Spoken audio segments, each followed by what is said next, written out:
Assalamu alaikum. In the chapter of fasting of Imam al-Ghazali, rahimahullah, he says there are 3 levels of fasting. He describes them as the following. He says, there is Sawm al-Umum, which is the general fasting, the fasting of the masses, the most basic level of fasting.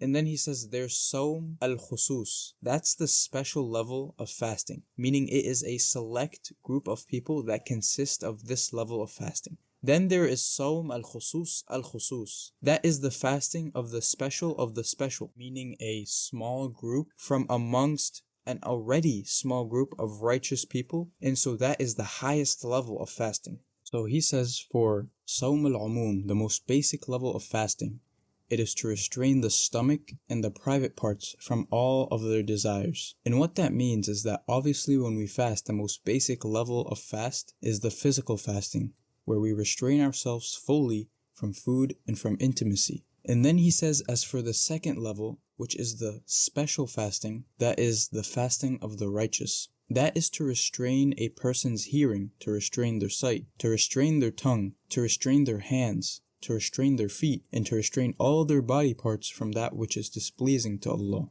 So these are the people that realize the goal of fasting is to gain taqwa and become mindful of Allah subhanahu wa ta'ala. Then there's the third level. He mentions the fasting of the special, a small group of people. And he mentions that this is the fasting of the heart from lowly thoughts, from lowly feelings, and the fasting of the person from thoughts of this world and leaving off that which does not directly tie to Allah. So that means leaving off worldly thoughts and occupying your thoughts with Allah subhanahu wa ta'ala. The Prophet, peace be upon him, also gives us this dua. وَلَا تَجْعَلِ الدُّنْيَا أَكْبَرَ هَمِّنَا وَلَا مَبْلَغَ عِلْمِنَا وَلَا تُسَلِّطْ عَلَيْنَا مَنْ لَا يَرْحَمُنَا. Do not make our tragedy in regards to our religion, and do not make this world our greatest concern, and do not make this world all that we know about, and do not place upon us those who do not show us mercy. Don't get me wrong, worldly is not necessarily sinful,